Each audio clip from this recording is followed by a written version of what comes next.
What is up, everybody? Welcome back to another video. In today's video, we're going to be taking a look at some offensive and defensive coordinator candidates for the Detroit Lions. This is my 1.0 version, just trying to get the ball rolling. Also, an update on head coaching candidate Dan Campbell. So let's get it started. You know, I got to shout out Dose Dion, man, because it was actually the first time I went live on YouTube. And, you know, guys don't know Dose Dion. He put out a lot of good content for the Detroit Lions. Welcome, everybody, to another video. Glad you guys are here, and we're back to talk some Detroit Lions, and it's always a good day when you get to talk about the Detroit Lions a little bit. Now, we're first going to start off with this Dan Campbell update that said that Jay Glazer confirms that Dan Campbell will be the next head coach of the Detroit Lions once the Saints season is over. Now, I haven't seen Jay Glazer actually say this himself. I haven't seen that. Maybe someone said he said in a pregame show, so maybe he said it. But either way, that's the report. Now, Fox Sports News and CBS, both of those have kind of also brought this up, saying that Jay Glazer reported. So it seems to be legit that, yes, he will be our next head coach. He is the front runner. We all know that. But I'm not going to come out here and say that, hey, Dan Campbell's our head coach until he is our head coach. Look, there's a lot of time between now and when he could get hired. I mean, this could take all the way up to the Super Bowl. So I'm not going to say he's the next head coach because there's a lot of time between now and then, and a lot of things can happen. A lot of things can change. So I'm going to wait on that, but it does look like he's the front runner.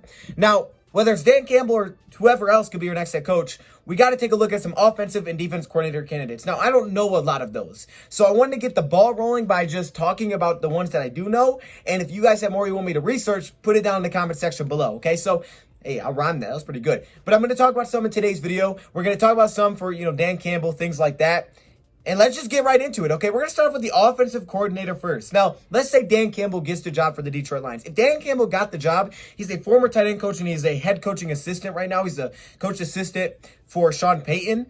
He does have that offensive background, but he's not going to be the play caller in Detroit. So he would definitely need an offensive coordinator. So what are the top candidates for that position? Well, the first one for me is, of course, Darrell Bevell. We got to talk about Darrell Bevell first, okay? To me, Darrell Bevell is definitely a top candidate for that job. Now, the question to me is whether or not he'd be willing to take that job with the Detroit Lions. See, Darrell Bevell is looking for a head coaching job, whether that's with Detroit or anywhere else.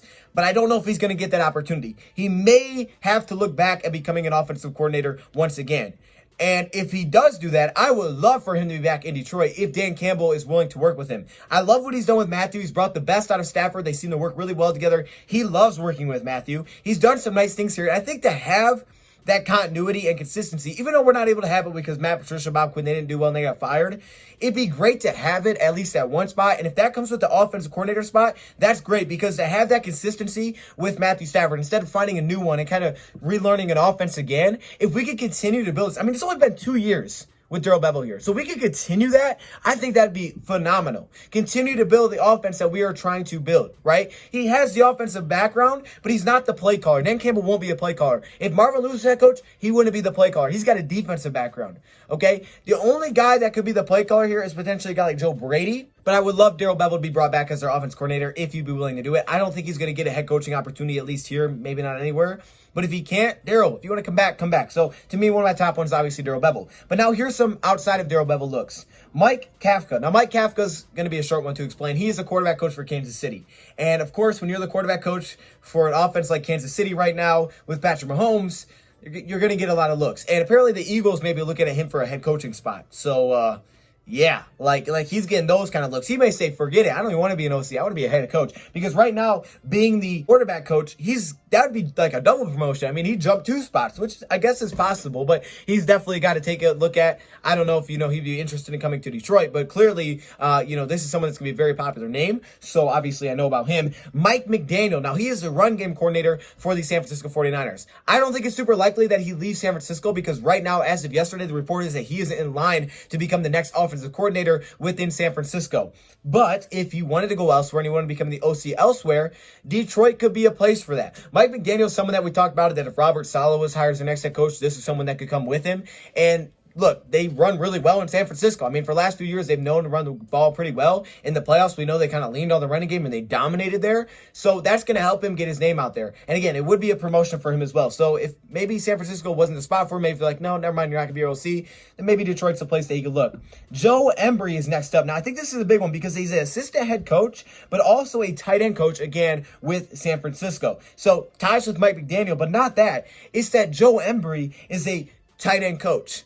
Dan Campbell is a tight end coach. Dan Campbell's hired, Would he want to work with someone that also has that tight end background? Or would he just not want to because he's like, hold up, I'm the tight end guy. Town ain't big enough for the both of us. This town ain't big enough for the two of us. Okay, we can't have two tight end guys in here. Maybe he's thinking like that.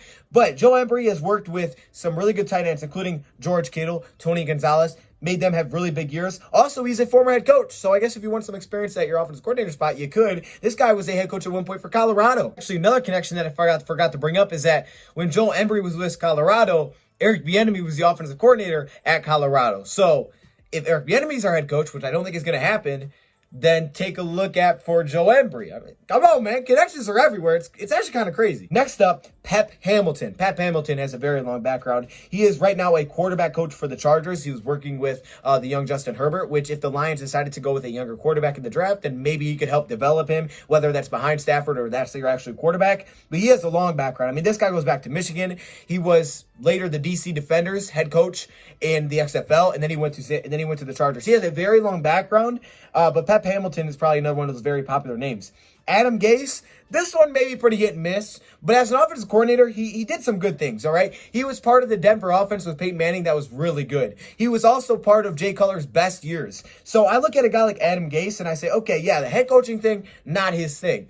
But that could take him away from getting a lot of opportunities, and that could open him up as an offensive coordinator where he wasn't that bad. I mean, he had to be good enough as an offensive coordinator to get looks as a head coach. One thing I didn't know is that Adam Gase actually used to work with the Detroit Lions. I don't know if you guys knew that or not, but Adam Gase, he left LSU early in his career to become a scouting assistant for the Lions. He was working with Steve Mariucci. Do you guys know that was a tie? I didn't. So maybe that helps him out. Finally, Bill Callahan, the offensive line coach and the assistant head coach right now for the Cleveland Browns. Now, the reason that's going to be a popular name is because, well, if you watch the Browns run the ball, they can do it, right? And Nick Chubb, okay, Kareem Hunt, they're eating behind that offensive line. And, of course, the Browns are having a lot of success, so that's going to help push his name. Another guy with a very long background that goes to being a head coach with Oakland, with Washington, Nebraska at the college ranks. And because of those ties with the offensive line, you would think that maybe he's one of those guys that could help us, potentially gets his run game back on track. And you can tell there's a lot of names that have that. So the Lions do need to be able to run the football. And I guess if there's, this could be a name. He's a vet, that's for sure. He's proven. He's been around for a while.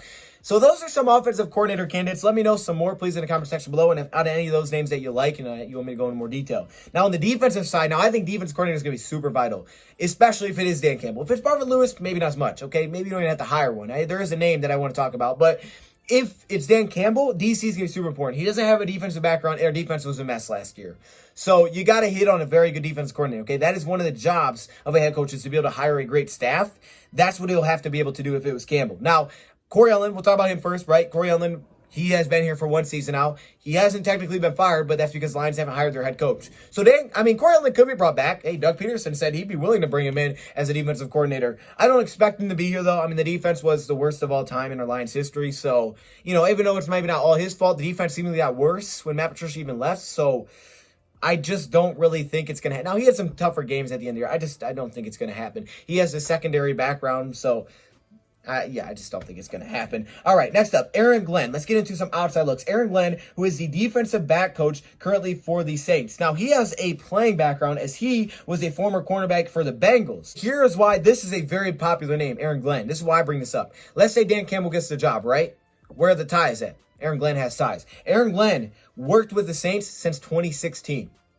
Dan Campbell started working with the Saints in 2016. Boom. There you go. There's the tie. Defensive backs coach, name getting out there. He's worked with some of the better defensive backs, some really big names with the Saints. And look, the ties are there. The connection's there. Aaron Glenn is a name to keep an eye on. Brandon Staley, of course. You got to take a look at Brandon Staley. Now, he's currently a defense coordinator, so it wouldn't be a promotion. It'd just be a different location. And so what's the ties here? Well, the ties here aren't with Dan Campbell or anybody like that. The ties here are with Brad Holmes, because Holmes is from the Rams. Now, they have put together one of the best defenses in the league this season. The year before he came in, because this is his first year, the year before he came in, there was still a great above average defense. But this year, they became basically the best defense. They were the best scoring defense throughout the regular season, and they're still in the playoffs. However, it looks like today that may not last. Let's see. Jared Goff rolling out, takes off, crosses the 25. I see you with the slide. I still think they're down by 2 touchdowns, at least. It's 25 to... How'd it go from 25 to 10? I thought the score was 16 to 10. Now it's 25 to 10. Maybe the game's not over there, but he's definitely a name to keep an eye on. Next up, y'all remember this one. Terrell Austin. Y'all remember Terrell Austin, right? Terrell Austin was part of the best defense that we've had in Detroit in a while, and that came in 2014.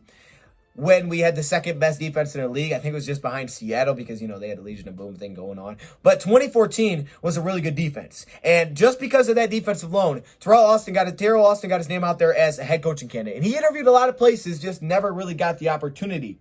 Unfortunately for him, the year after that, in 2015, the Lions took a pretty big step back defensively, but he still was getting looks. Austin was let go of Detroit once Jim Caldwell was moved on from him. They brought in Matt Patricia. So he went to the Bengals to be their defensive coordinator. And after 3 straight games, giving up 500 plus yards, he was fired. And now he has recently joined the Pittsburgh Steelers as a defensive assistant. So 500 yards, 3 games in a row is tough. Now, they were against good teams, the Chiefs. The Chiefs, the Saints, and the Bucks. So not the easiest teams, but that, forced him to be fired. But so 2 days ago, I've seen that the Titans are interviewing him for a defense coordinator job. So his name is still out there for sure, and I thought I'd bring him up because, he was with the Lions a while ago, and it seemed like he had some success, at least in 2014. That was a fun defense to watch. Gerald Alexander, working with the defensive backs as of 2020 with the Miami Dolphins. You saw the Miami Dolphins take a big step forward this year, but he's on the younger side. He's a former player that was actually drafted by the Lions as a safety in the 2nd round. So this guy has clear ties as the Lions drafted this guy.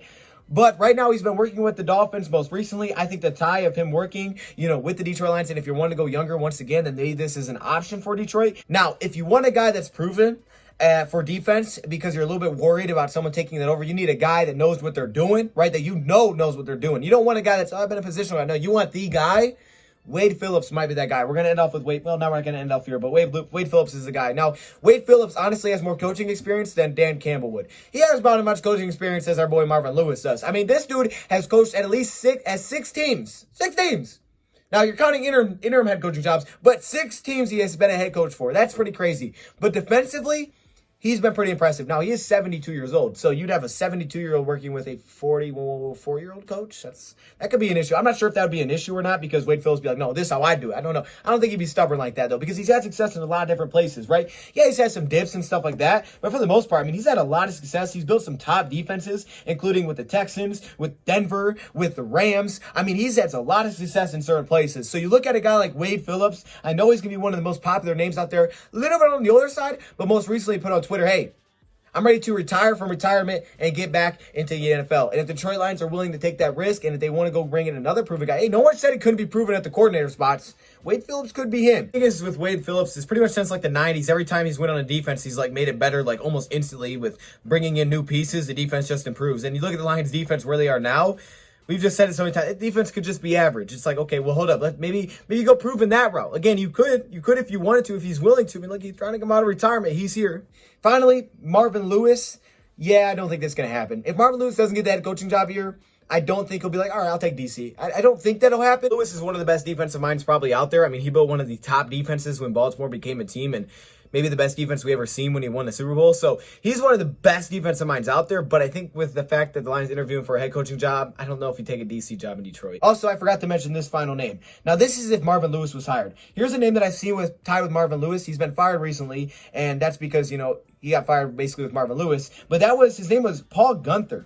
He was fired with Marvin Lewis, and he was working with Marvin for a while as their defensive coordinator. Now, the guy before that was Mike Zimmer, and obviously Mike Zimmer in Minnesota. I don't think you're taking Mike Zimmer out of Minnesota. So I think he's also named Paul Guenther. Keep that name in your mind if the Lions hire Marvin Lewis. But those are some offensive coordinators and defensive coordinator candidates. Is there anybody else you guys want me to talk about? I mean, maybe there's Kellen Moore. I don't know. Byron Leftwich. Maybe he'd do it. I mean, I don't know. I was trying to find a look at certain guys that I actually think could get promoted. I don't know. Let me know. What do y'all think? Do y'all like these guys? Wait, which one's your favorite? I kind of like Wade Phillips, to be real with you. I think that'd be pretty awesome. Terrell Austin, you can't go wrong there, hey? No?